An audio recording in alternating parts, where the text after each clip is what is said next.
వార్తాలోకంకి స్వాగతం. ఈ కంటెంట్ మీకు నచ్చినట్టయితే లైక్ చేయండి, మీ బంధుమిత్రులకి షేర్ చేయండి.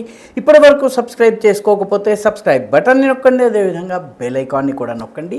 జై హింద్ మిత్రులారా. ధర్మస్థల ఇటీవలే చాలా సంచలనం సృష్టించింది. అనేక శవాల గుట్టల్ని తవ్వి తోడి పోసి ఉంచామని చెప్పి ఒక వ్యక్తి చెప్పడము, కొందరు దాన్ని హైలైట్ చేయటము, హైలైట్ చేసిన తర్వాత అసలు అనేక మాస్ గ్రేవ్స్, సామూహిక శవాల గుట్టల్ని సమాధి చేసి ఉంచారని చెప్పి హడావిడి చేయటము, ఇదంతా చేసి వామపక్ష లెఫ్ట్ లిబరల్ మతతత్వవాద శక్తులు వీళ్ళు హడావిడి చేసి మొత్తానికి అక్కడ తవ్వితే ఏమీ దొరకలేదు. అయితే ధర్మస్థలలో మాస్ గ్రేవ్స్, సామూహిక ఖననాల కథ ఇది మొట్టమొదటి కాదు. మన దేశంలో కూడా ఇలాంటి కథలు జరిగాయి. సర్బియాలో కావచ్చును, మిగతా దేశాల్లో ఈ రకమైనటువంటి మాస్ గ్రేవ్స్ ఉన్నాయని చెప్తూ ఉంటారు. ఈ మాస్ గ్రేవ్స్ అంటే ఊరు పేరు తెలియని, గుర్తు తెలియని వ్యక్తుల్ని సామూహికంగా చంపేసేసి నరసంహారం చేసిన తర్వాత వాళ్ళని పాతేసి తడి చప్పుడు కాకుండా వెళ్ళిపోవడం. వీటన్నిటి గురించి పాశ్చాత్య దేశాల్లో చాలా హడావిడి చేస్తూ ఉంటారు. దాని విషయంలో కథనాలు వస్తుంటాయి. ఇలాంటి మాస్ గ్రేవ్స్ కథనము మన దేశంలో ఒకటి ధర్మస్థలకి ముందు కొన్ని దశాబ్దాల పాటు నడిచింది. జమ్మూ కాశ్మీర్లో భారతదేశపు సైన్యము వెళ్ళడము, కనిపించిన వాళ్ళని కాల్చేయటము, ఈ శవాల్ని గుట్టల్ని తీసుకొచ్చి పాతేసిన తర్వాత తడి తప్పుడు కాకుండా వెళ్ళిపోవడం జరుగుతోంది అని చెప్పి కశ్మీర్లో ఉన్నటువంటి వేర్పాటువాదులు ఆరోపణలు చేసేవాళ్ళు. దాన్ని కశ్మీరీ పత్రికలు యాంప్లిఫై చేసేవి, మానవ హక్కుల సంఘాలు దాన్ని పెంచి పోషించేవి. ఇదంతా అంతర్జాతీయ మీడియా తీసుకునేది. అంతర్జాతీయ మీడియా దీని మీద గగ్గోలు పెట్టి కశ్మీర్లో వేల సంఖ్యలో ప్రజల్ని చంపేసి సామూహికంగా ఖననం చేసేశారని చెప్పి కథనం చెబుతూ ఉండేవారు. దశాబ్దాల పాటు అధికారంలో ఉన్న ప్రభుత్వాలు ఇది నిజమా కాదా అని కనీసం ధర్మస్థలలో చేసినట్టుగా తవ్వి తోడి తీసి అసలు ఏమిటి తెలుసుకునే ప్రయత్నం కూడా చేయలేదు. దాంతో జమ్మూ కాశ్మీర్లో సామూహిక ఖననాలు జరిగినాయి, సామూహిక మాస్ గ్రేవ్స్ ఉన్నాయన్నది చాలా ఫేమస్ అయిపోయింది. దీని మీద డాక్యుమెంటరీ ఫిలిమ్స్ వచ్చాయి. అందులో 2009లో ఒక డాక్యుమెంటరీ వచ్చింది. దాన్ని Association of Parents of Disappeared Persons, APDP అనేటటువంటి సంస్థ నిర్మాణం చేసింది. దాని పేరు ద బరీడ్ ఎవిడెన్స్, అంటే పాతేసినటువంటి సాక్ష్యం అని అర్థం. దాన్ని International People's Tribunal for Human Rights and Justice in Kashmir అని మరొక సంస్థ, ఇదొక కుక్కగొడుగు, దాన్ని చాలా పెద్ద ఎత్తున ప్రచారం చేసింది. వీటితో పాటు మిగతా అనేక సంస్థలు రంగంలోకి దిగాయి. Human Rights and Advocacy Centre ఇదొకటి వచ్చింది. అదేవిధంగా ఆమ్నెస్టీ ఇంటర్నేషనల్ వచ్చింది. London School of Economics and Political Science కూడా రంగంలోకి దిగింది. హ్యూమన్ రైట్స్ వాచ్ అనే సంస్థ రంగంలోకి దిగింది. ఇవన్నీ కూడాను అంతర్జాతీయ స్థాయిలో దర్యాప్తు జరగాలి అని చెప్పి డిమాండ్ చేయటం మొదలుపెట్టాయి. మన ప్రభుత్వము దాని గురించి ఎప్పుడు కూడాను అసలు వాస్తవం ఏంటి చెప్పే ప్రయత్నం చేయలేదు. ఇటీవల ఒక సంస్థ వచ్చింది. ఆ సంస్థ అసలు వాస్తవం ఏమిటి, సేవ్ యూత్ సేవ్ ఫ్యూచర్ అనేటటువంటి సంస్థ, దీని పేరు SYSF, save youth save future అనే సంస్థ అసలు జమ్మూ కాశ్మీర్లో ఉన్నటువంటి ఈ ధర్మస్థల లాగా అసలు ఈ సామూహిక గ్రేవ్స్ దీని వాస్తవం ఏంటి కనుక్కుందామని చెప్పి బయలుదేరి ఒక అధ్యయనాన్ని నిర్వహించింది. అధ్యయనం పేరు unravelling the truth, a critical study of unmarked and unidentified graves in Kashmir valley. Kashmir లోయలో గుర్తు తెలియనటువంటి, ఎటువంటి పేరు ఏమీ డీటెయిల్స్ లేనటువంటి శవాలకు సంబంధించినటువంటి వాస్తవం ఏమిటో తేల్చేటటువంటి అధ్యయనం ఇది. వీళ్ళు అధ్యయనం చేసేటప్పటికీ వీళ్ళు 4 జిల్లాలు ఎక్కువగా ఇటువంటి మాస్ గ్రేవ్స్ ఉన్నాయని చెప్పేటటువంటి 4 జిల్లాలను ఎంచుకున్నారు. ఒకటి బాందీపుర, ఒకటి బారాముల్లా, ఒకటి కుప్వాడ, ఒకటి గాందర్బల్. ఇందులో గాందర్బల్ ఉత్తర కశ్మీర్ వ్యాలీ అవుతుంది. కుప్వాడ మన భారతదేశం చేతుల్లో ఉన్నటువంటి కశ్మీర్లోని పశ్చిమ భాగానికి వస్తుంది. బారాముల్లా అదేవిధంగా కుప్వాడాలు కూడా, బారాముల్లా అదేవిధంగా బాందీపురాలు కూడాను దాదాపు సెంట్రల్ వ్యాలీ యొక్క సెంట్రల్ భాగంలో ఉంటాయి.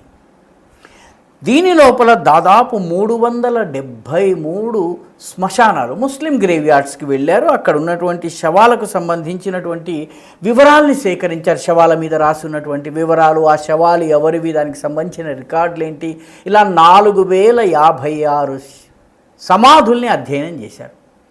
ఈ 4056 సమాధుల్ని పాతిపెట్టినటువంటి సమాధుల్లో చనిపోయిన వాళ్ళని పాతిపెట్టిన డేట్లు, వాళ్ళ వివరాలు, వాళ్ళ పేర్లు, వాళ్ళు ఎక్కడి నుంచి వచ్చారు, ఈ డేటా అంతా కలెక్ట్ చేసి వీళ్ళ డేటాను చూస్తే వీళ్ళకి కళ్ళు మిరుమిట్లు గొలిపే నిజాలు బయటపడ్డాయి. ఇవేవి కూడా అజ్ఞాత శవాలు కావు, ఇవేవి మాస్ గ్రేవ్స్ కావు. అంటే సామూహికంగా ఒకేసారి వందలాది మందిని ఖననం చేసినటువంటి మాస్ గ్రేవ్స్ కావు. వీటిలో 2493 సమాధులు పాకిస్తాన్ నుంచి, ఆఫ్ఘనిస్తాన్ నుంచి భారతదేశంలోకి చొరబాటు చేసి వచ్చి ఇక్కడ ఉగ్రవాద కార్యకలాపాలకి పాల్పడుతూ భద్రతా దళాల కాల్పుల్లో చనిపోయినటువంటి వాళ్ళు ఇంటర్నేషనల్ టెర్రరిస్ట్స్. ఈ international terrorists line of control దాటి మన దేశంలోకి చొరబడి వచ్చారు. కాబట్టి ఉగ్రవాదానికి పాల్పడ్డ వాళ్ళని భద్రతా దళాలు ఎదురు కాల్పుల్లో చంపడం జరిగింది. 2493 మంది. ఒక 1208 మంది కశ్మీర్కి చెందినటువంటి స్థానిక ఉగ్రవాదులు, కశ్మీర్ నుంచి తయారై వెళ్ళినటువంటి కుర్రవాళ్ళు. వీళ్ళు ఉగ్రవాదానికి పాల్పడ్డారు, బాంబులు పేల్చారు, హత్యలు చేశారు, కిడ్నాపులు చేశారు, రకరకాల బాంబు దాడులు చేశారు. వీళ్ళందరినీ కూడాను ఎన్కౌంటర్లలో పోలీసులు ఎదురు కాల్పుల్లో చంపేశారు. కాబట్టి వీళ్ళందరి పేర్లు అక్కడ నమోదై ఉన్నాయి. పాకిస్తాన్ నుంచి వచ్చిన వాళ్ళ కోడ్ నేమ్స్ ఉంటాయి, కానీ మన దేశానికి చెందిన ఉగ్రవాదులకి ఎవరో ఒక తల్లి తండ్రి వాళ్ళు బయటకు వచ్చి వీడు మా పిల్లవాడని చెప్తారు. కాబట్టి వాళ్ళందరి డీటెయిల్స్ ఉన్నాయి. ఒక 70 గ్రేవ్స్, 70 సమాధులు 1947లో కశ్మీర్ని ఆక్రమించుకునే మిషతో చొరబడి వచ్చినటువంటి ముస్లిం తెగలకు చెందినటువంటి వాళ్ళు, ఖైబర్ పఖ్తూన్వా నుంచి వచ్చినటువంటి ట్రైబల్ వారియర్స్ అంటారు, వాళ్ళకి సంబంధించిన వాళ్ళ పేర్లతో సహా ఉన్నాయి. ఒక 276 మాత్రము ఎవరో తెలియలేదు. ఎందుకు తెలియలేదు? ఎందుకంటే వీళ్ళు పాకిస్తాన్ నుంచి వచ్చారు. పాకిస్తాన్లో ఉన్నటువంటి ఉగ్రవాద సంస్థలు పాకిస్తాన్ ప్రభుత్వం కానీ వీడు మావాడు కాదు, వాడు ఎవడో మాకు తెలియదు అన్నారు. కాబట్టి వాడి గురించి వివరాలు తెలియలేదు. కాబట్టి అన్మార్క్డ్ గ్రేవ్స్ 276 మంది ఉగ్రవాద కార్యకలాపాల్లో చనిపోయారు, కానీ వాళ్ళ వివరాలు మనకి తెలియవు. పాకిస్తాన్ వీళ్ళు మా వాళ్ళని ఒప్పుకోవడం లేదు. కాబట్టి ఈ మొత్తము 4056 గ్రేవ్స్లో 93% మంది ఉగ్రవాద మూలానికి చెందినటువంటి వాళ్ళు 1947 నుంచి తాజాగా వరకు. ఒక 6% మంది మాత్రమే వాళ్ళకి స్థానికులు, అక్కడ ఉన్నటువంటి ప్రజలు, వార్ధక్యంతో చనిపోయినటువంటి వాళ్ళు, వ్యాధులతో చనిపోయినటువంటి వాళ్ళు ఉన్నారన్నమాట. ఈ స్టడీ ద్వారా, ఈ అధ్యయనం ద్వారా, అంటే దాదాపు 373 ముస్లిం శ్మశాన ఘాట్లలో ఉన్నటువంటి సమాధులను అధ్యయనం చేయడం ద్వారా అర్థమైన విషయం ఏంటంటే, జమ్మూ కాశ్మీర్లో అన్ఐడెంటిఫైడ్ బరియల్స్ పేరిట ఇన్నాళ్లుగా జరుగుతున్నటువంటి హడావిడి ఏదైతుందో అది కూడా ధర్మస్థల లాంటి తుస్. ధర్మస్థలంలో ఏ రకంగానైతే ఎన్ని చోట్ల తవ్వినా కూడా ఒక్క శవం బయటపడలేదో, ఇక్కడ చనిపోయిన ప్రతి వ్యక్తికి పేరున్నది, వాళ్ళు చనిపోయి సమాధి చేసినటువంటి లేదా వాళ్ళు చనిపోయినటువంటి డేట్ ఉంది, డెత్ సర్టిఫికేట్ ఉంది, కుటుంబ సభ్యులకు ఇచ్చారు. పాకిస్తాన్కి చెందిన వాళ్ళైతే పోలీస్ రికార్డులలో ఉన్నాయి. కాబట్టి అజ్ఞాత మాస్ గ్రేవ్స్ అసలు ఈ 4 జిల్లాలు, బాందీపురా, గాందర్బల్, కుప్వాడా, అదేవిధంగా ఇంకొక జిల్లా ఉంది, గాందర్బల్, బాందీపురా, కుప్వాడా అండ్ బారాముల్లా, ఈ 4 జిల్లాల్లో ఒక్కటి కూడా లేదు. దాదాపు ఒక 6% తెలియని వాళ్ళు ఉన్నారు, కానీ వీళ్ళు రోడ్ యాక్సిడెంట్లలో చనిపోయిన వాళ్ళు మిగతా వాళ్ళు, కానీ అనేక మందిని చంపేసి వాళ్ళని పారేసేసినటువంటి పరిస్థితి లేదు. ఉగ్రవాదులను కూడా సాధారణ ప్రజలుగా చూపించేటటువంటి కథనాలు దశాబ్దాల తరబడి జమ్మూ కాశ్మీర్లో జరిగినాయి. దానిని అక్కడున్న ప్రభుత్వాలు, ఆ తర్వాత బయట కేంద్రంలో ఉన్న ప్రభుత్వాలు దానిని కాదని అనలేదు. అంతర్జాతీయంగా ఈ రకరకాల సంస్థలు ఏవైతే ఉన్నాయో ఒక కథనాన్ని సృష్టించి జమ్మూ కాశ్మీర్లో పెద్ద ఎత్తున మానవ హననం జరిగింది, నరమేధం జరిగింది అన్నటువంటి ప్రచారం చేశాయి.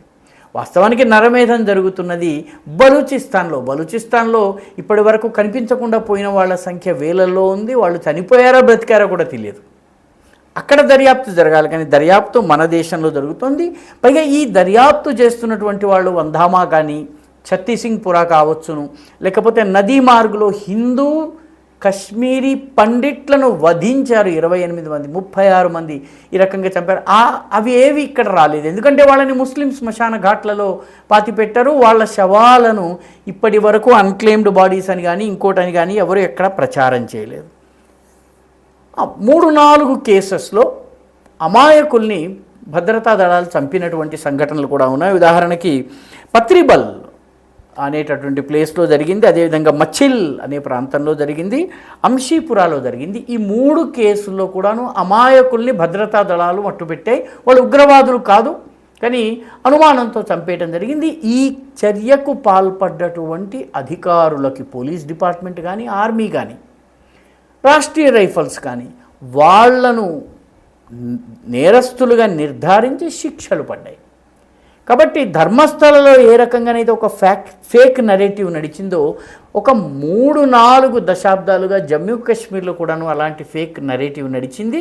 ఇటీవల ఈ SYSF అనే సంస్థ చేసినటువంటి అధ్యయనంలో అసలు ఈ అజ్ఞాత సమాధులు ఉన్నాయని చెప్పి ఏదైతే చెప్తున్నారో దానిలో అత్యధికులు 93% మంది ఉగ్రవాదులు అన్నటువంటి విషయం బట్టబయలైంది.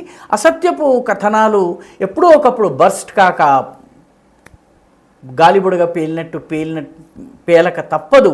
అయితే అంత లోపల దుష్ప్రచారం ద్వారా వీళ్ళు అంతర్జాతీయంగా ఒక హడావిడి సృష్టించే ఈకో సిస్టమ్ ఉంటుంది. మానవ హక్కుల పేరిట, కశ్మీరీ హక్కుల పేరిట వీళ్ళు దేశంలోనే కాదు ప్రపంచమంతా కూడా హడావిడి చేస్తారు.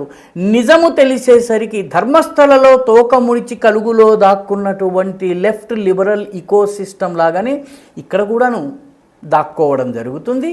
కశ్మీర్లో కూడా ఇప్పుడు అదే జరుగుతుంది.